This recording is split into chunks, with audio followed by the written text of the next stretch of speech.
Hello dear students, welcome to economics class with Pujari sir. आज मैं आपके लिए लेके आया एक शॉर्ट ट्रिक जिसके बेसिस पे आप इन टॉपिक्स को पढ़ के एक बुक का पूरा होल रिवीजन कर सकते हैं। ओके, सो मैं आपको एक शॉर्ट टाइम पीरियड में पूरे टॉपिक्स बताऊंगा और इन टॉपिक्स को एक बार आप रिवाइज कर लेना। अगर कोई क्वेरी होगी तो मेरे डिस्क्रिप्शन बॉक्स में आपको लिंक मिल जाएगा। लिंक आपको ऑलरेडी पता है जो पहले से सब्सक्राइब है, और जो सब्सक्राइब नहीं हो उन मेरे चैनल के सारे वीडियोस को एक बार रीड कर लेना। सारे आपके सॉल्यूशन उसमें मिल जाएंगे। तो मैं आपको इस वीडियो में दूंगा short time and more topic. Okay, so मैं चैप्टर वाइज आपको बताता हूँ कि कौन कौन से टॉपिक मोस्ट इंपॉर्टेंट है। देखो, फर्स्ट मैं आपको आज बताऊंगा इंडियन इकोनॉमी, और इसके बाद मैं आपको दूंगा मैक्रो इकोनॉमिक्स का डाटा। ठीक है, so Indian economy first chapter है, Indian economy on the eve of independence. इस चैप्टर में आप सबसे पहले डिस्कस करना ब्रिटिश रूल के ड्यूरिंग में जो जो एक्टिविटीज हुई थी। ठीक है, जैसे लाइक एक्सप्लॉयटेशन हुआ था फार्मर्स का, वो कैसे हुआ था, और उसके बाद जो एग्रीकल्चर सेक्टर और इंडस्ट्रियल सेक्टर और आपका फॉरेन ट्रेड को कैसे ब्रिटिश ने एक्सप्लॉइट किया था, वो सारी चीज़ें पढ़ लेना। ठीक है, और उनकी ट्रेड पॉलिसी क्या थी। एक इसमें आता है tariff policy. Tariff policy most important topic है, उससे रिलेटेड क्वेश्चन आते हैं। ठीक है, कि ब्रिटिश गवर्नमेंट ने किस टाइप की टैरिफ पॉलिसी का यूज़ किया था। एक डेमोग्राफिक प्रोफाइल से रिलेटेड क्वेश्चन पक्का बनेगा। मीन्स फर्स्ट चैप्टर में से आप एक लॉन्ग एक शॉर्ट क्वेश्चन आपको मिलेगा ही मिलेगा। ठीक है, और इसमें से आपको मिलेगा इस चैप्टर में बस इतना ही। इस चैप्टर से आप इतना रेडी कर लेना, आपको आपका सारा सॉल्यूशन मिल जाएगा।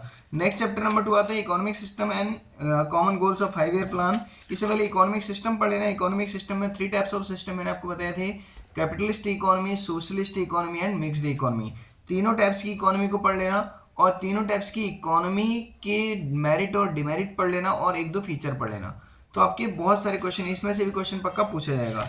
ठीक है, नेक्स्ट आता है इसी चैप्टर में common goal of 5 year plan. इस 5 ईयर प्लान के बारे में डिटेल आपसे नहीं पूछी जाएगी। 5 ईयर प्लान को किसने प्रोवाइड किया था। देखो, 5 ईयर प्लान के फाइव जो है फादर जो हैं वो आपके पीसी महालनोबिस हैं, और प्लस इसके जो चेयरपर्सन थे on that time prime minister means mister Jawaharlal Nehru.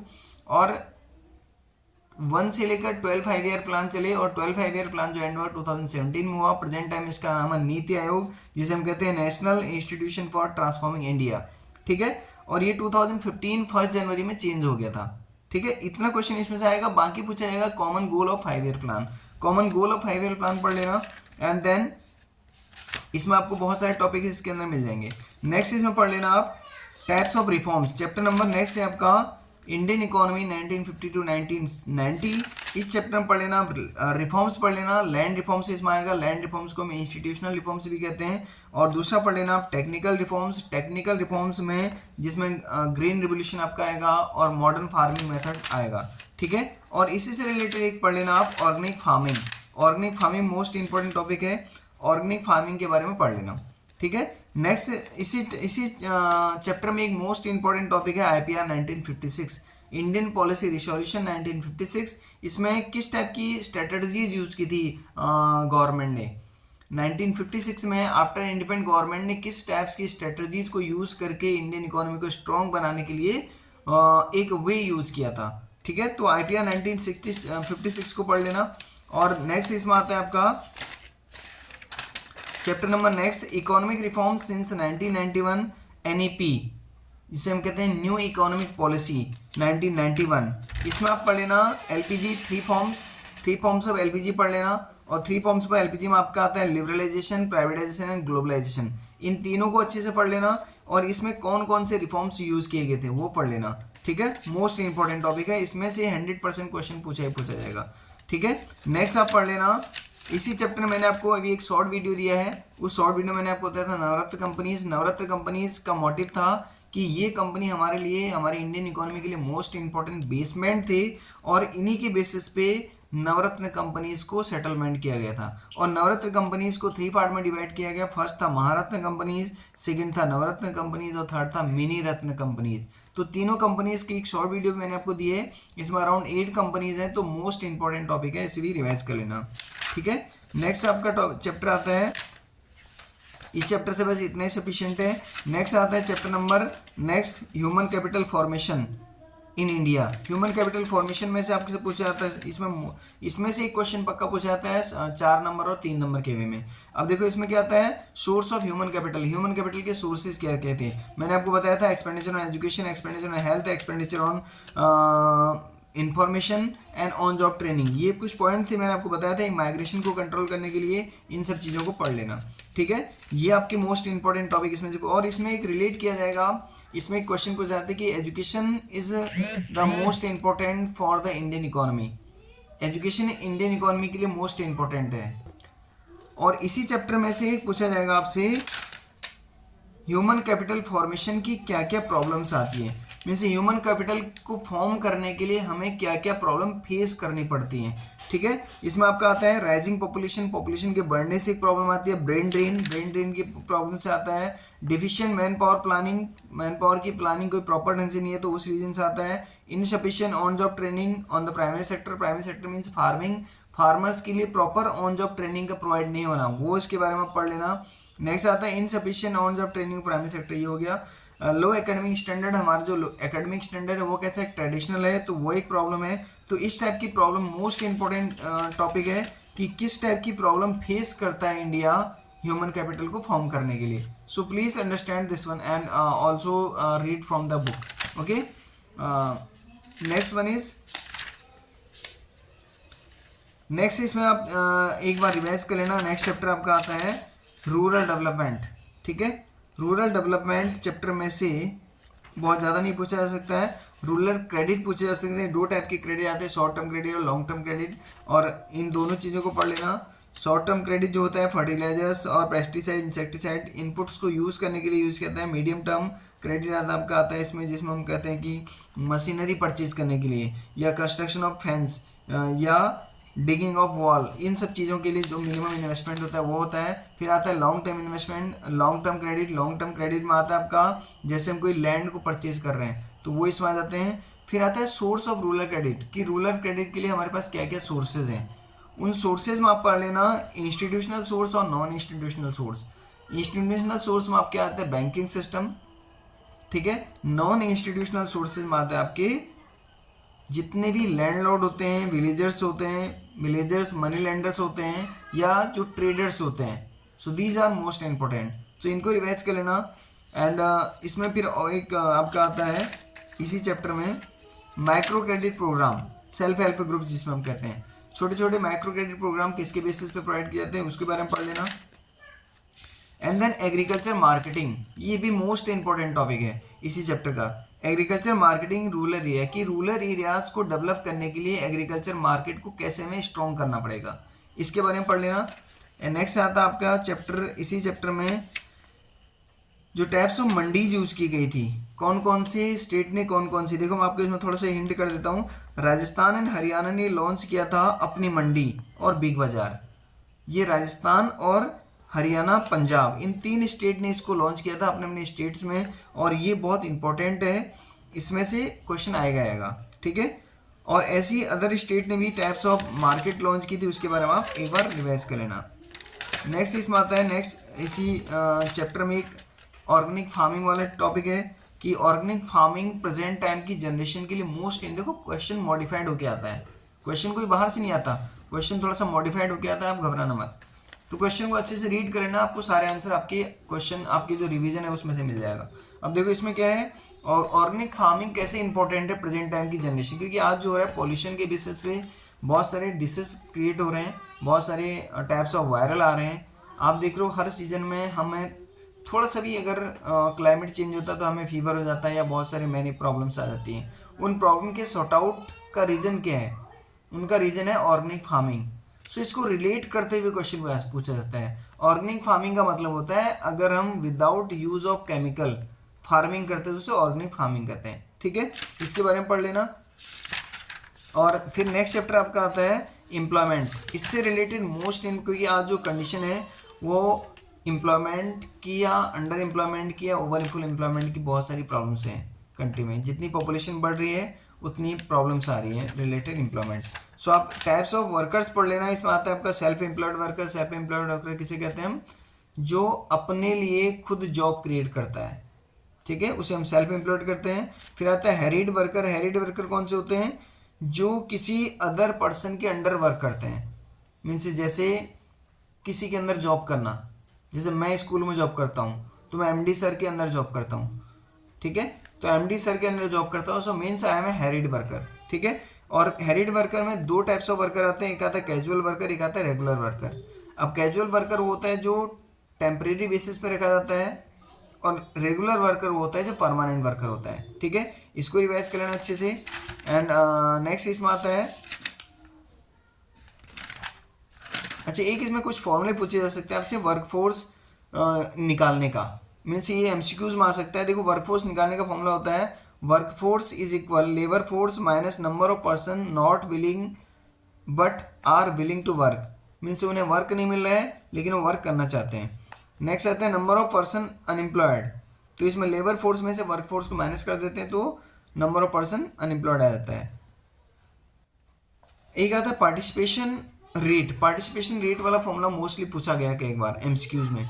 तो पार्टिसिपेशन रेट का फॉर्मूला होता है total worker upon total population multiply 100।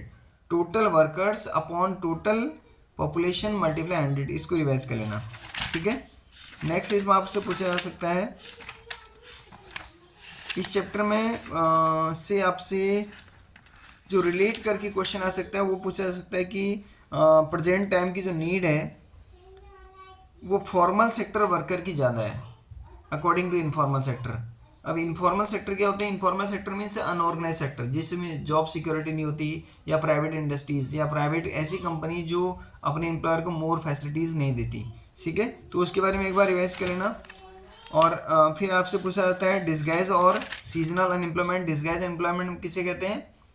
जो person more than require places पे वर्क करते हैं। जैसे लाइक एज डिस्गाइज का मतलब होता है अगर मैं एक इंडस्ट्रीज में 10 एम्प्लॉयर की नीड है और हमने 20 को अपॉइंट कर लिया, so this is called disguise employment. और ऐसा होता नहीं है, ये जो डिस्गाइज अनएम्प्लॉयमेंट होता है वो मोस्टली फार्मिंग सेक्टर में होता है, मीन्स एग्रीकल्चर सेक्टर में होता है। सो इसे एक बार अच्छे से रिवाइज कर लेना। और दूसरा आता है सीजनल अनएम्प्लॉयमेंट। सीजनल अनएम्प्लॉयमेंट किसे कहते हैं? सीजनल अनएम्प्लॉयमेंट मीन्स होता है एक सीजन के अकॉर्डिंग जिससे जॉब नहीं मिलती है, एक सीजन के अकॉर्डिंग। जैसे लाइक एज एक मैंगो सेलर है, तो मैंगो सेलर के लिए जॉब कौन से टाइम की है? Only time off season mango, mango के सीजन पे वो मैंगो सेल करता है। तो ऐसे सीजनल वर्कर्स होते हैं, तो उसे हम सीजनल अनएम्प्लॉयमेंट कहते हैं। नेक्स्ट इसमें एक मोस्ट इंपॉर्टेंट क्वेश्चन पूछा था causes of unemployment in India. क्या क्या कॉजेज हैं अनएम्प्लॉयमेंट इंडिया के, अनएम्प्लॉयमेंट होने के इंडिया में? इसमें फर्स्ट आता है slow economic growth. Economic growth का बहुत स्लो होना। जब कोई इकोनॉमिक ग्रोथ नहीं होगी तो क्या होगा? इंडस्ट्री सेटअप नहीं हो सकती, इंडस्ट्री सेटअप नहीं होगी तो क्या होगा? डेवलपमेंट नहीं होगा, डेवलपमेंट नहीं होगा तो जॉब से नहीं मिलेंगी, ठीक है। नेक्स्ट आता है रैपिड ग्रोथ पॉपुलेशन। पॉपुलेशन का बहुत स्पीड से बढ़ना। अगर हम 2 जॉब क्रिएट कर रहे हैं तो 2 जॉब लेने के लिए 10 लोग पहले रेडी हो जा रहे हैं, पॉपुलेशन का बढ़ना, ठीक है। नेक्स्ट है agriculture is a seasonal occupation. Agriculture हमारे क्या है? एक सीजनल वर्क है, मीन्स हम सीजन में केवल वर्क करते हैं। जैसे लाइक फार्मिंग कर रहे हैं, एक लैंड पे हमें क्रॉपिंग करना है तो स्टार्टिंग में हमें कुछ टाइम नीडेड होता है, देन मिड टाइम में, देन लास्ट टाइम में।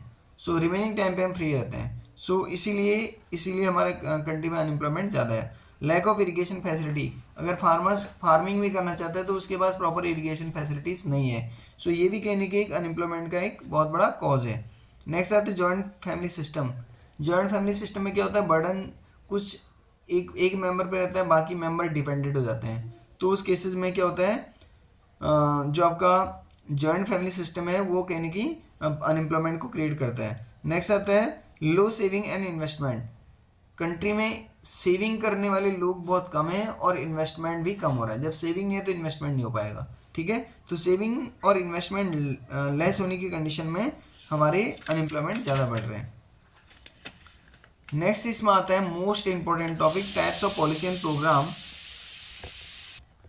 मोस्ट इंपॉर्टेंट टॉपिक है कि गवर्नमेंट ने ऐसी कौन कौन सी पॉलिसी एंड प्रोग्राम जनरेट किए जिसके बेसिस पे हम एम्प्लॉयमेंट को प्रोवाइड करा सकते हैं। देखो फर्स्ट इसमें मैं आपको बता देता हूँ, प्राइम मिनिस्टर रोजगार योजना PMRY, इसको स्टार्ट किया था 1991। इसका मोटिव था सेल्फ एम्प्लॉयमेंट को जनरेट करना, ठीक है। दूसरा था स्वर्ण जयंती शहरी रोजगार योजना SJSRY, स्वर्ण जयंती शहरी रोजगार योजना। इसका मोटिव था, इसको लॉन्च किया गया था 1 दिसंबर 1997 और इसका इसका जो मोटिव था वो भी सेल्फ एम्प्लॉयमेंट था, लेकिन कौन से एरिया में?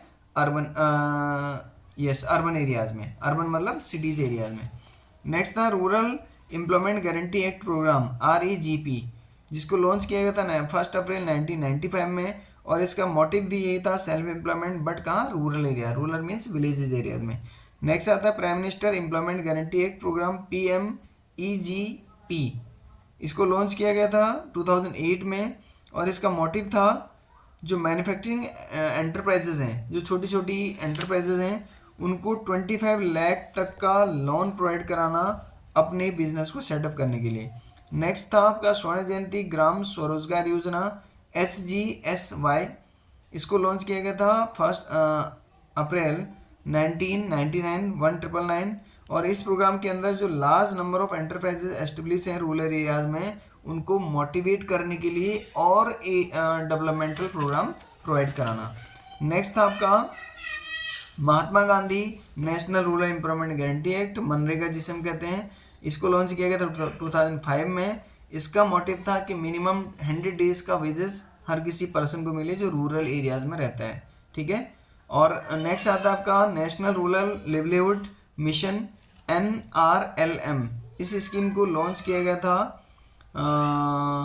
इसमें डेट मेंशन नहीं है, सो मैं इसको भी होल्ड करता हूँ।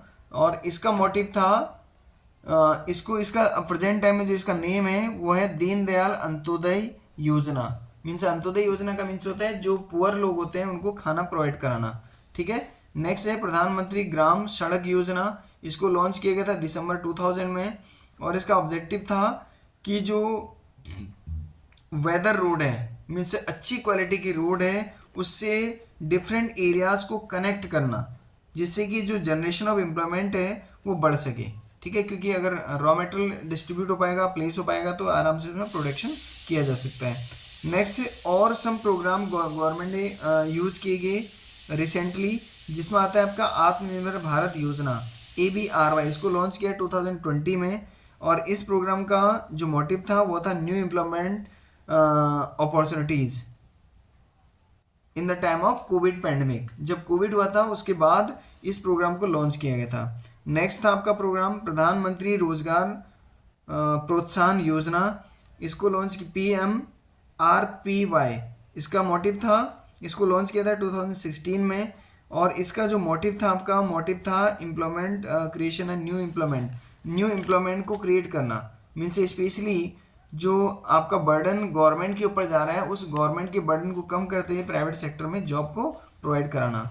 नेक्स्ट प्रोग्राम है प्रधानमंत्री गरीब कल्याण योजना अभियान, PMGKRA, इसको लॉन्च किया गया 20 जून 2020 में। इसका मोटिव था कि जो different types of Covid affected areas हैं उसमें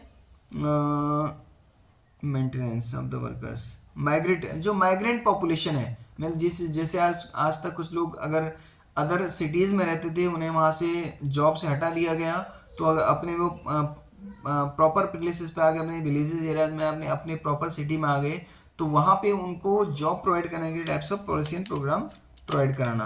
नेक्स्ट था Deendayal Antyodaya Yojana national urban livelihood mission, DAYNULM, इसको लॉन्च करने का जो मोटिव था वो था लोगों में सेल्फ एम्प्लॉयमेंट से रिलेटेड स्किल जनरेट करना, लोगों के अंदर सेल्फ एम्प्लॉयमेंट से रिलेटेड स्किल मीन्स उन्हें ट्रेनिंग प्रोवाइड कराना।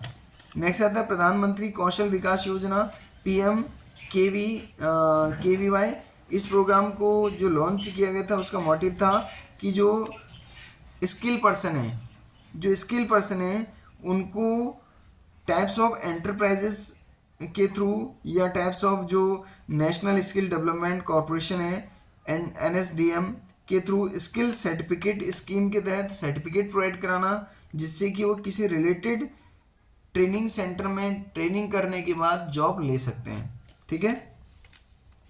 मेक इन इंडिया और स्टार्टअप इंडिया, आपको पता है, मेक इन इंडिया के बारे में पढ़ लेना। मेक इन इंडिया जो लॉन्च किया गया था 2014 में, 25 सितंबर 2014 में, इसका मोटिव था कि जो इंडियन सिटीजन्स हैं वो अपने आप ही सेल्फ डिपेंडेंट होकर कुछ न कुछ एक्टिविटीज़ करें जिससे कि वो प्रोडक्शन कर सकें। स्टार्टअप का मतलब था कि जो एंटरप्राइजेज स्किल पर्सन है, कंट्री के जो स्किल पर्सन है वो छोटे छोटे सेल्फ एम्प्लॉयमेंट से रिलेटेड जॉब क्रिएट करें और अपने साथ साथ किसी अन्य लोगों को भी, जैसे विलेजेस एरिया में अगर कर रहे हैं या दूसरे एरियाज में कर रहे हैं तो वहाँ पे जॉब कंडीशन क्रिएट करना। नेक्स्ट चैप्टर आता है आपका एम्प्लॉयमेंट एंड सस्टेनेबल डेवलपमेंट। इसमें पहले सस्टेनेबल डेवलपमेंट को पढ़ लेना। सस्टेनेबल डेवलपमेंट का मीन्स होता है present and future for future generation, और इसमें इन्वायरमेंटल डिग्रेडेशन के बारे में पढ़ लेना थोड़ा सा, और इसमें पढ़ लेना आप ग्लोबल वार्मिंग के बारे में पढ़ लेना कि ग्लोबल वार्मिंग क्या होती है। देखो, जो पॉपुलेशन बढ़ती है तो पॉल्यूशन होता है, पॉल्यूशन होता है तो कहने के जो आपका ग्लोबल वार्मिंग होती है वो बढ़ता है, तो उसके बारे में अच्छे से रिवाइज कर लेना। नेक्स्ट टॉपिक्स में पढ़ लेना डिग्रेडेशन ऑफ लैंड। लैंड का डिग्रेडेशन, देखो लैंड का डिग्रेडेशन होने के लिए पॉल्यूशन सबसे इम्पोर्टेंट, सबसे प्रॉब्लमेटिक है। जब पॉल्यूशन होता है, हम प्लास्टिक या जितनी भी चीज़ की या जो हम टाइप्स ऑफ डस्ट को डिफरेंट प्लेसेस पे थ्रो करते हैं तो उससे कहने की पॉल्यूशन होता है, मीन्स लैंड की क्वालिटी डिक्रीज होती है, तो उसके बारे में पढ़ लेना। नेक्स्ट आपका टॉपिक आता है सस्टेनेबल डेवलपमेंट। अच्छा, ये मैंने आपको बताया strategies for sustainable development, means ऐसी कौन सी स्ट्रेटजीज हम यूज़ करें कि जो प्रेजेंट और फ्यूचर जनरेशन के लिए हम अपने जो रिसोर्सेज है उन्हें सेव कर सकें। इसके लिए पहले हमने इसमें दिखाया गया है reliance of non conventional source of energy. जो non conventional source of energy होती है, जैसे ऊष्मीय विद्युत, मीन्स जैसे हम सोलर सिस्टम का यूज़ कर रहे हैं या एयर एनर्जी का यूज़ कर रहे हैं, तो इस टाइप की कोल एनर्जी जो है वो हमारी एंड हो रही है, तो उसके प्लेस पे हम कौन सी एनर्जी का यूज़ करें उसके बारे में डिस्कस करते हैं। एलपीजी एंड गोबर gas in rural area. Rural areas में गोबर गैस को, मीन्स जो गाय की गोबर या भैंस की गोबर होती है उससे गैस बना के हम खाना बनाने की प्रोसेस यूज़ करना। CNG in urban area. Urban areas में सीएनजीज को यूज़ करना। सीएनजी बसेज जैसे प्रेजेंट टाइम में दिल्ली गवर्नमेंट ने यूज़ किया हुआ है, ऐसे ही सीएनजी बसेस को डिफरेंट प्लेसेस पे जहाँ पॉल्यूशन ज़्यादा हो रहा है उसको यूज़ करके हम पॉल्यूशन को कंट्रोल कर सकते हैं। विंड पावर, जो एयर पावर होती है, जो हवा की पावर होती है, उसको हवा की पावर को यूज़ करके एनर्जी जनरेट करना। Solar power through the photovoltaic sales. जो सोलर सिस्टम है, सॉरी, जो आपका सूर्य ऊर्जा है जिसे हम कहते हैं सोलर एनर्जी, सोलर एनर्जी से यूज टाइप्स ऑफ एनर्जी को जनरेट करना। Mini hydel plants. Mini hydel plants का मतलब होता है जल विद्युत परियोजना, मीन्स जो पानी से हम बिजली बनाते हैं या बिजली को यूज़ करते हैं, सो उसे यूज़ करना। Traditional knowledge and practices. जो हमारी ट्रेडिशनल नॉलेजेस हैं उस ट्रेडिशनल नॉलेज को एक प्रॉपर तरीके से यूज़ करना, ठीक है। नेक्स्ट आता है बायोपेस्ट कंट्रोल। बायोपेस्ट कंट्रोल का मतलब है जैव कीटनाशक। जैव कीटनाशक मतलब हमने किसी केमिकल का यूज़ नहीं करना है। हमारे जो प्लांट होते हैं उसमें बहुत सारे ऐसे गैसेस होती हैं जिससे टाइप्स ऑफ जो आपके डिशेज होते हैं उन्हें डैमेज करने के लिए वो कंफर्टेबल होता है, तो इसके बारे में पढ़ लेना, ठीक है। नेक्स्ट चैप्टर आपका आता है comparative development experience of India and neighbours, means जो हमारे नियर बाय कंट्रीज है। इसमें ये चैप्टर मोस्ट इंपॉर्टेंट है, लास्ट चैप्टर है इस बुक का, और इसमें से एक क्वेश्चन लॉन्ग में पूछा जाता है। तो आप पढ़ लेना कि तीनों कंट्रीज का जो डेमोग्राफिक कंडीशन थी वो कैसी थी, ठीक है। इसमें आप पढ़ लेना, जैसे आप पॉपुलेशन का डाटा पढ़ लेना, पॉपुलेशन कितनी है। सबसे प्रेजेंट टाइम में जो इंडिया की पॉपुलेशन सबसे टॉप है, फिर चाइना है, फिर पाकिस्तान है, और जो एनुअल ग्रोथ रेट है वो भी इंडिया का सबसे हाई है, दूसरे नंबर पे पाकिस्तान का है, तीसरे नंबर पे चाइना का है, क्योंकि चाइना ने 2 चाइल्ड पॉलिसी अडॉप्ट की थी, ठीक है। नेक्स्ट इसमें आता है सेक्स रेशियो। सेक्स रेशियो भी जो चाइना का है काफ़ी अच्छा है, उसके बाद पाकिस्तान का अच्छा है, उसके बाद थर्ड नंबर पे इंडिया है। इंडिया का सेक्स रेशियो काफ़ी कम है, ठीक है। नेक्स्ट आता है अर्बनाइजेशन। अर्बनाइजेशन जो हो रहा है सबसे ज़्यादा चाइना में हो रहा है, और उसके बाद पाकिस्तान में हो रहा है, देन इंडिया में हो रहा है।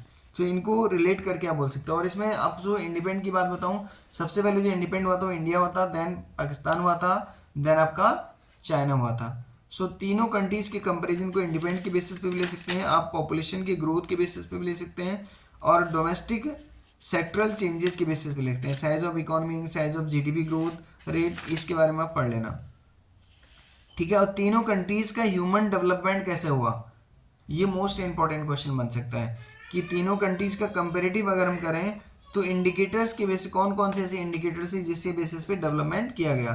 फर्स्ट इसमें लाइफ एक्सपेक्टेंसी देख लेना और एडल्ट लिटरेसी रेट देख लेना। एडल्ट मीन्स होता है जो मोर देन 18 होते हैं, जो स्कूलिंग एजुकेशन नहीं ले सकते, इसके बारे में पढ़ लेना।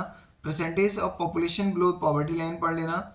इन्फेंट मॉर्टेलिटी रेट पढ़ लेना और फिर पढ़ लेना percentage of under nourished population means कुपोषित कितने लोग को प्रॉपर ढंग से जो पौष्टिक आइटम्स हैं वो नहीं मिल पा रहे हैं, इसके बारे में पढ़ लेना। और जीडीपी ग्रोथ पढ़ लेना तीनों कंट्रीज की, तो इससे रिलेटेड आपके क्वेश्चन बन सकते हैं। ठीक है, सो इंडियन इकोनॉमी के आप अगर इतने टॉपिक को रेडी कर लोगे ना, सो आपके 40 में से 35 या 30 के अराउंड मार्क्स डेफिनेटली आ जाएंगे। बट आपको क्वेश्चन को अंडरस्टैंड अच्छे से करना है, बस that's it. Okay, take care, good bye and give your best in your examination, good luck. And मैं आपको बहुत जल्दी दूंगा आपके लिए मैक्रो इकोनॉमिक्स के शॉर्ट टॉपिक या shorts means related important points for main exam.